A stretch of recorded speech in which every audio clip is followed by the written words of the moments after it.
Olá pessoal, aqui é o professor Paulo e como eu havia falado para vocês, devido a essa quantidade grande de feriados que tivemos, para não ficar muito atrasado na matéria, vou postar algumas aulas gravadas. Essa vai ser uma delas, tá? Então, começamos relembrando o que é que a gente viu nas primeiras aulas. Nós vimos a união entre conjuntos, vimos a diferença entre conjuntos e vimos a interseção entre conjuntos e propriedades entre elas, tá? Posso também representar aqui o conjunto A e o conjunto B pelo diagrama de Venn. Uma das coisas que mostramos foi que conjunto A, pode ser escrito como, e o conjunto A pode ser escrito como a união disjunta entre esses dois conjuntos, o A menos B e o A interseção B.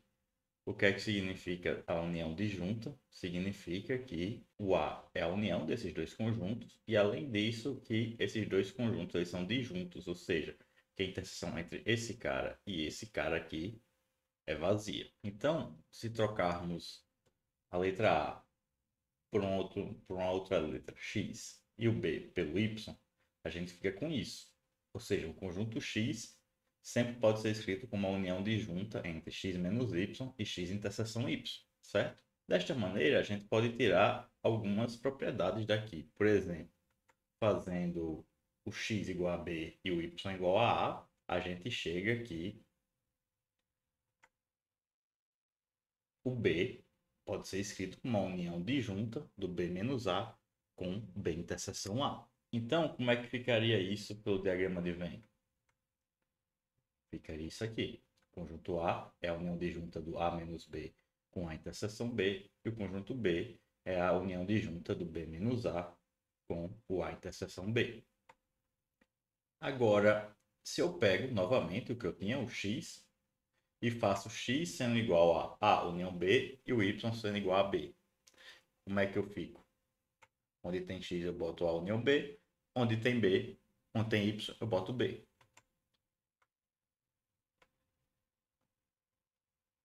Troquei o x pelo A união B, agora eu vou trocar o Y pelo B. Agora vamos dar uma olhada em quem é esse cara aqui e quem é esse cara aqui.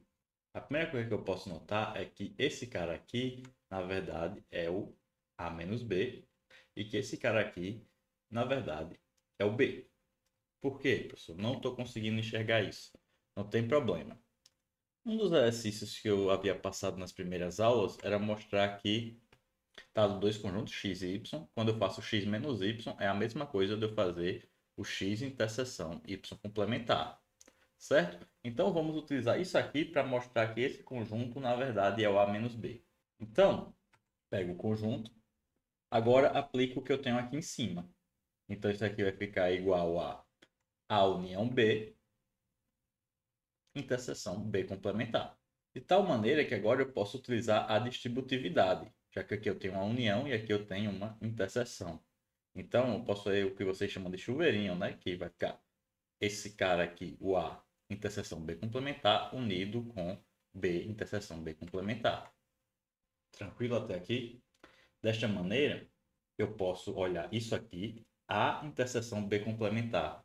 Opa, aqui em cima a gente sabe que um conjunto interseção complementar do outro é, na verdade, o primeiro conjunto menos o segundo. Então, isso aqui vai ser A menos B. E aqui, ó, eu tenho B interseção B complementar. B interseção B complementar é o quê? Vazio, certo? Não tem ninguém que está no B e no B complementar ao mesmo tempo, já que o B complementar são aqueles elementos que não estão em B. Então, isso aqui é vazio, que vai dar esse cara aqui. E esse cara aqui, pelo que a gente viu que tem aqui em cima, na verdade é A menos B. Certo? Que é justamente o que eu botei aqui. Agora, para mostrar que esse cara aqui é de fato B, é bem simples também. Eu posso ver o seguinte. A gente viu que quando eu tenho dois conjuntos, x e y, por exemplo, o x está contido no y se somente se o x interseção y é igual a x.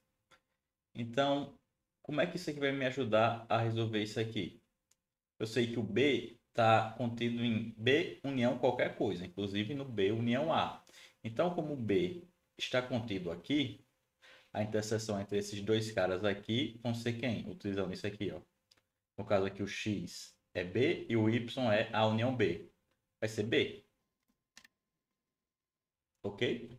Dessa maneira, a gente mostra que esse cara é isso aqui. Com isso, a gente chega aqui.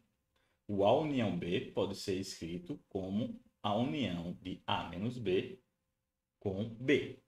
Sendo que esse B, eu posso escrever como sendo B menos A unido com B interseção A, que a gente viu no começo da aula de hoje, certo? Então, essa união aqui, que seria A menos B união B, vai ficar A menos B união esse cara aqui, certo? Escrevendo aqui embaixo, fica dessa maneira. E essa união aqui tem uma coisa bem especial nela. Perceba que se eu pegar a interseção entre qualquer dois desses conjuntos aqui, ou do A menos B com B menos A, ou do B menos A com B interseção A, ou do B interseção A com A menos B, todas estas interseções vão ser vazias, tá? Então, o que é que isso quer dizer para mim? Quer dizer o seguinte, vamos pegar aqui o diagrama de Venn. O A união B é isso aqui, certo? Os elementos que estão que estão em A ou estão em B. Quando eu escrevo a união B na forma de uma união entre três conjuntos, e esses três conjuntos, a interseção entre qualquer dois deles é vazia, isso está dizendo que eu estou, na verdade, fatiando esse conjunto da seguinte maneira, certo? Perceba que aqui eu tenho A menos B, nessa cor meio bege. O B menos A em marrom está aqui. E o verde aqui é o B interseção A, certo? De tal maneira que eu posso olhar isso aqui separadamente, assim, certo? Ou seja, a união B é a união entre esses três conjuntos. Esses três conjuntos não têm nada em comum um com o outro. Para entender melhor o que é feito aqui, generalizar esse conceito de escrever um conjunto como sendo a união disjunta de outros, vamos falar um pouco sobre coleção de conjuntos. Coleção de conjuntos. O que é que seria uma coleção de conjuntos? Eu tenho ômega, um conjunto, certo? E eu tenho A1, A2, A3 e A4 subconjuntos desse ômega. Então, dado esses subconjuntos de ômega, eu posso criar um novo conjunto. Eu vou chamar aqui de A estilizado. Esse A estilizado vai ser um conjunto cujos elementos são justamente esses caras aqui, o A1, o A2, o A3 e o A4, certo? Isso aqui, claramente, é um subconjunto das partes de ômega, já que cada elemento daqui é um subconjunto de ômega e o conjunto das partes de ômega é justamente o conjunto de todos os subconjuntos de ômega, certo? Sendo que esse cara aqui, o A estilizado, que tem esses elementos, eu posso escrever isso de outra maneira. Como assim, professor? De que outra maneira? Utilizando o axioma da especificação, através de propriedades. Que propriedades seriam essas? Essa aqui, por exemplo. Eu posso escrever esse conjunto aqui como sendo AIs pertencentes a ômega, ou seja, são os subconjuntos de ômega, AI, tal que esse I está nesse conjunto aqui, 1, 2, 3. Ou seja, quem vão ser os elementos aqui? Vai ser o AI quando I é 1, que é o A1, o AI quando I é 2, que vai ser o A2, e o AI quando I é 3, que vai ser 3. Na verdade, aqui falta um elemento ainda, que é quando I é 4, né?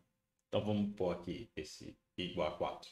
Pronto, agora sim eu tenho que esse conjunto aqui de fato é igual a esse, porque vai ter o A1, o A2, o A3 e o A4. Quando a gente escreve uma coleção de conjuntos dessa maneira, esse izinho que está aqui é o que a gente vai chamar de índice. E esses caras aqui, que é o conjunto onde os izinhos vão ser tomados, é chamado de conjunto de índices.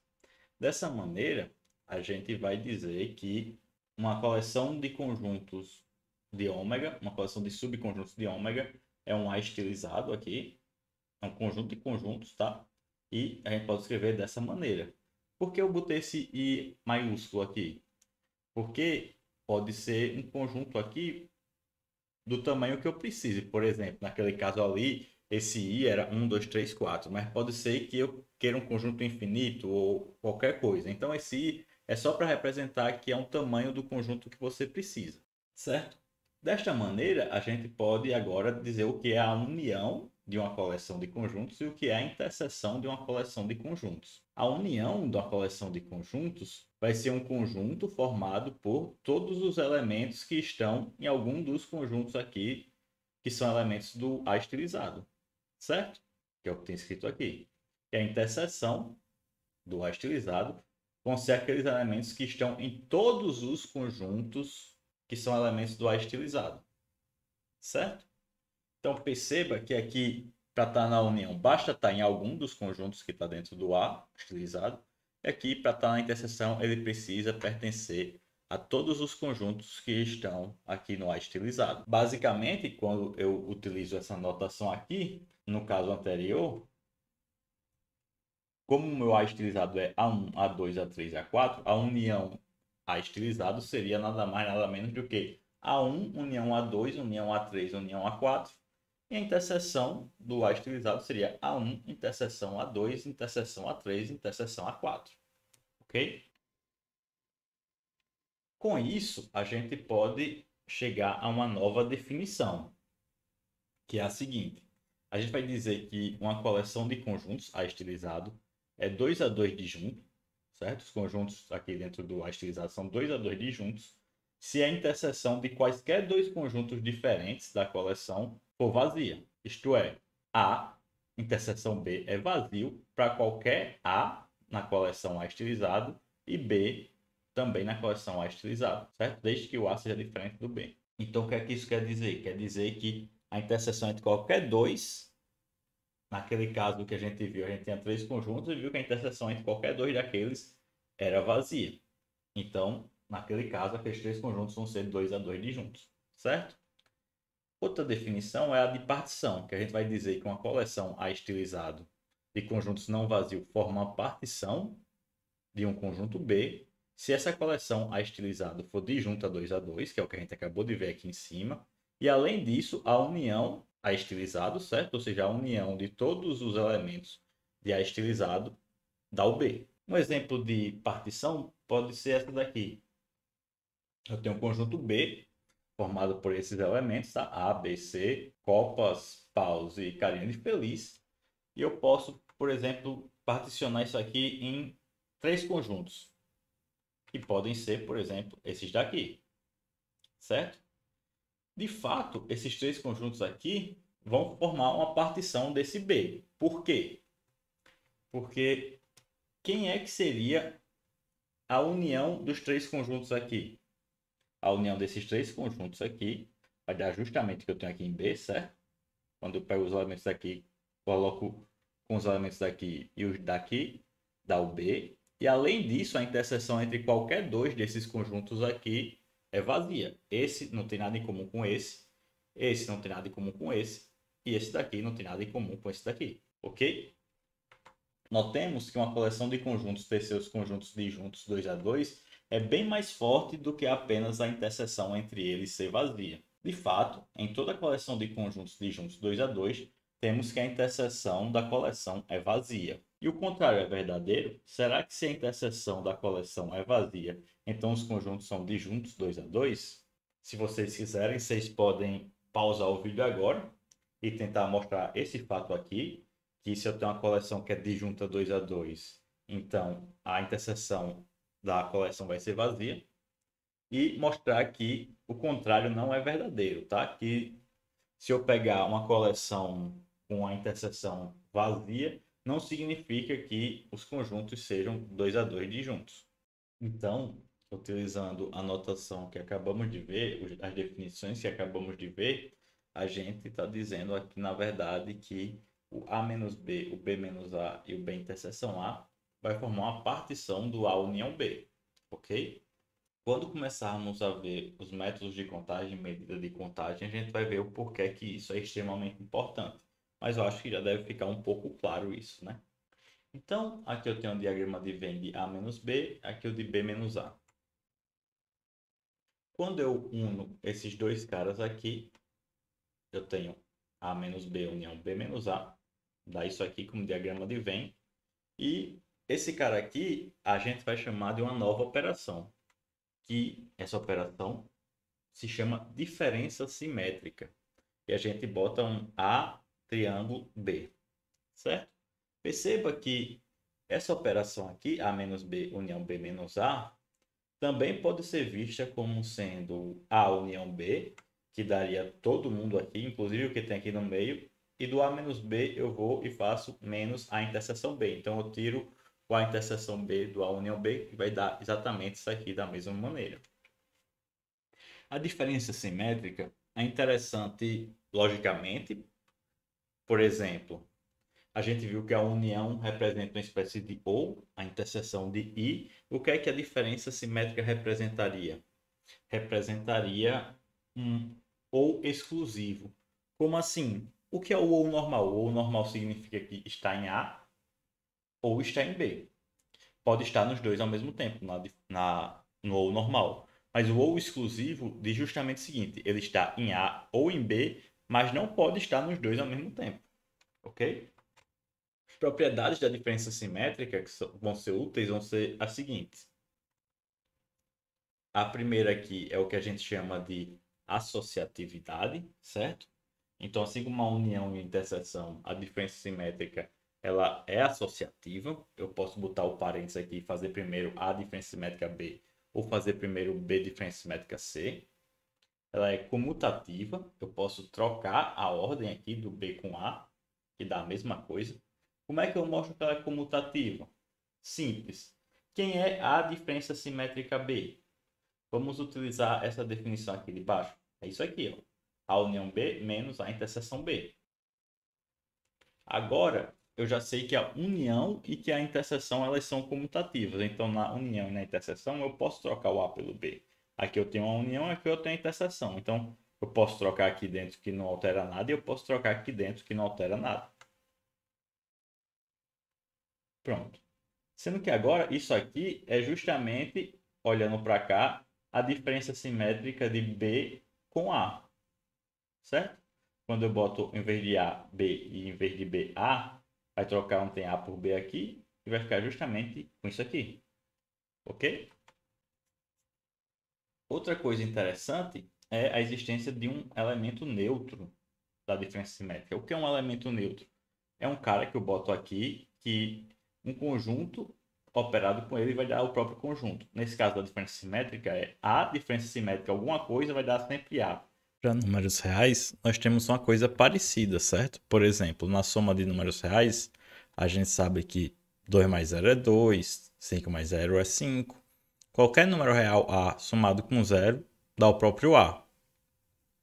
Assim como se eu fizer 0 mais 2 dá 2, 0 mais 5 dá 5, 0 mais A dá A.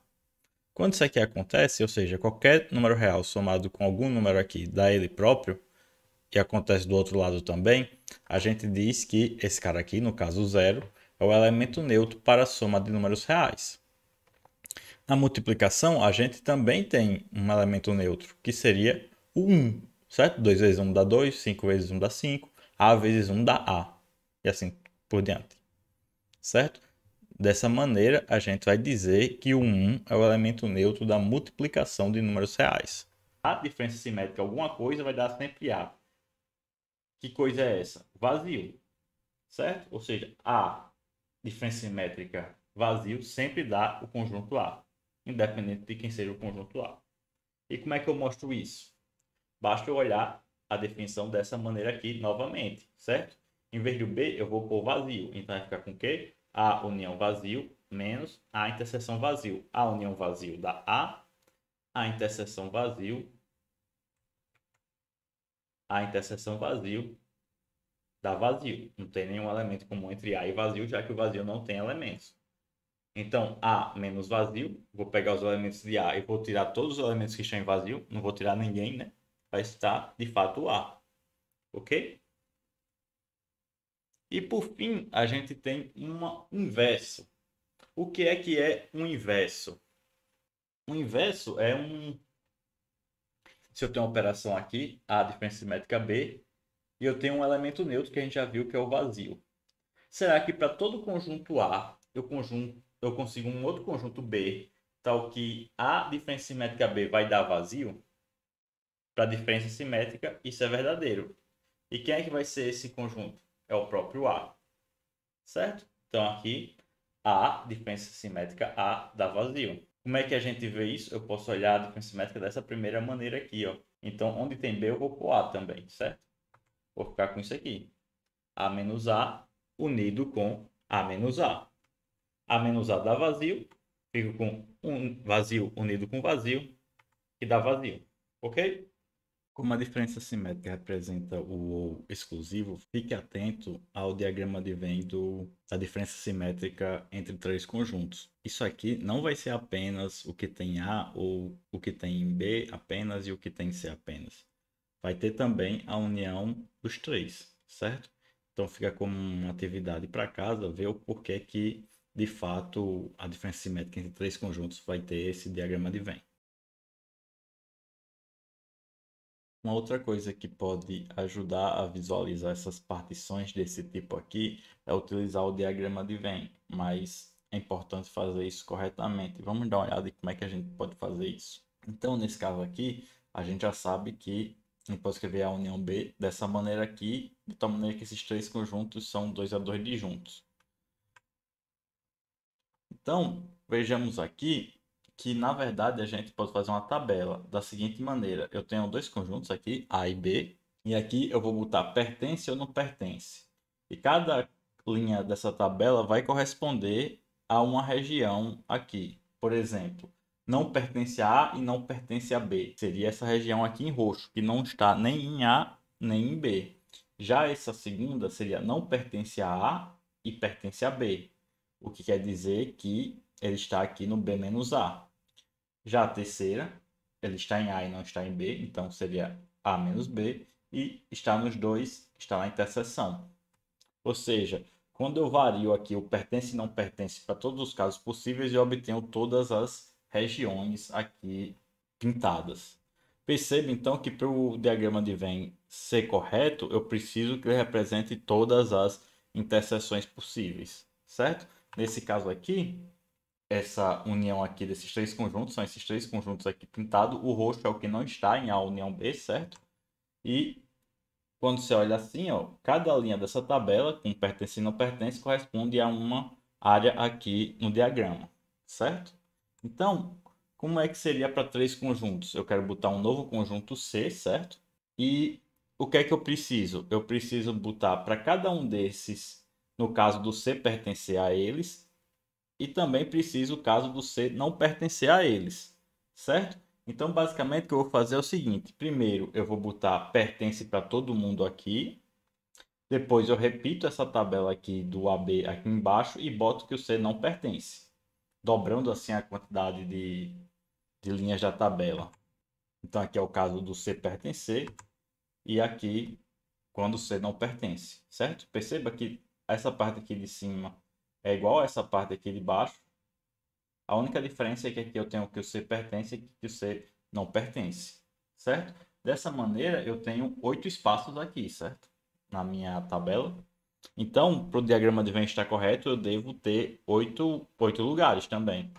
Então, perceba que se eu botar uma legendinha aqui, cada número desse aqui tem uma área representada aqui no meu diagrama de Venn. Ok?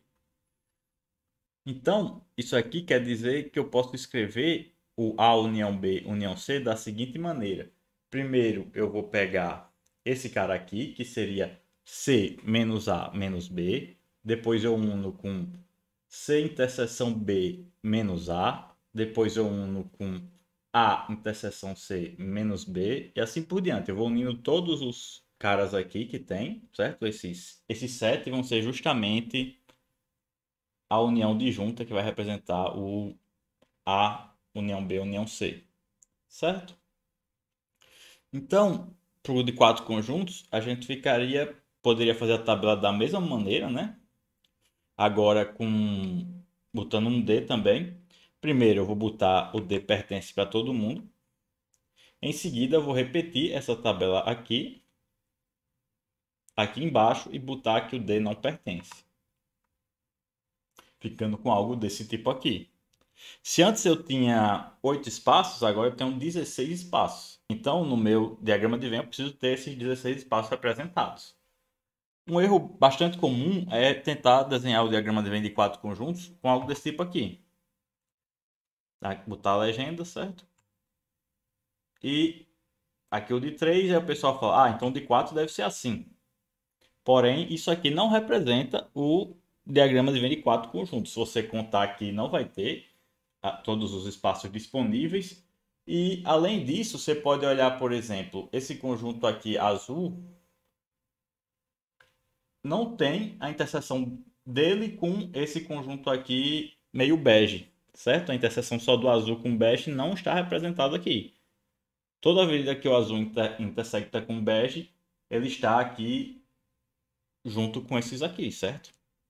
Então, isso aqui não é o diagrama de Venn para 4 conjuntos, não pode ser um. E uma alternativa para desenhar com 4 conjuntos seria algo desse tipo aqui.